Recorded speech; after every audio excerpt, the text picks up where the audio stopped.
তো 100 বছর পুরাতন লাইব্রেরিতে আসলাম আজকে। তো 100 বছর পুরাতন লাইব্রেরি, এই ঘরটি মিনিমাম 5-6 বছর ধরে বন্ধ করে রয়েছে। তো এই ঘরটিতে কি ভূত আছে কিনা তোমাদের সাথে এটা শেয়ার করবো, তোমরা ভিডিওটি অবশ্যই কন্টিনিউ দেখো।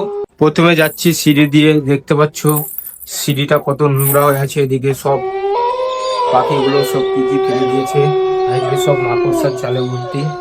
এটা হচ্ছে সিঁড়ি, দোতলা। এদিকে একটা গেট আছে, গেটটা খুলে দেখি কি সত্যি ভূত আছে কিনা। ভয়ও লাগছে। এদিকে দেখতে পাচ্ছ কতদিন ধরে পুরাতন জিনিসগুলো পড়ে আছে। আর এটা কি আমি জানি না, তোমরা জানলে অবশ্যই কমেন্টে করবে। এদিকে একটা গেট খুলছে। এই ঘরটা অনেক দিন ধরে খোলা হয়নি, প্রায় 2-4 বছর ধরে দেখি আজকে খুলে। এই ঘরটাতে কি ভূত আছে কি আছে না, ভয়ও লাগছে। বাপরে, অন্ধকার পুরা। দেখতে পাচ্ছ এই যে চেয়ার রাখা রয়েছে, পুরা ধুলা জমে আছে। এদিকে 2টি চেয়ার রাখা রয়েছে, এদের সব ব্যক্তি দেখতে আছে। 100 বছর ধরে এই ঘরটি এইভাবে পড়ে আছে, কেউ থাকে না।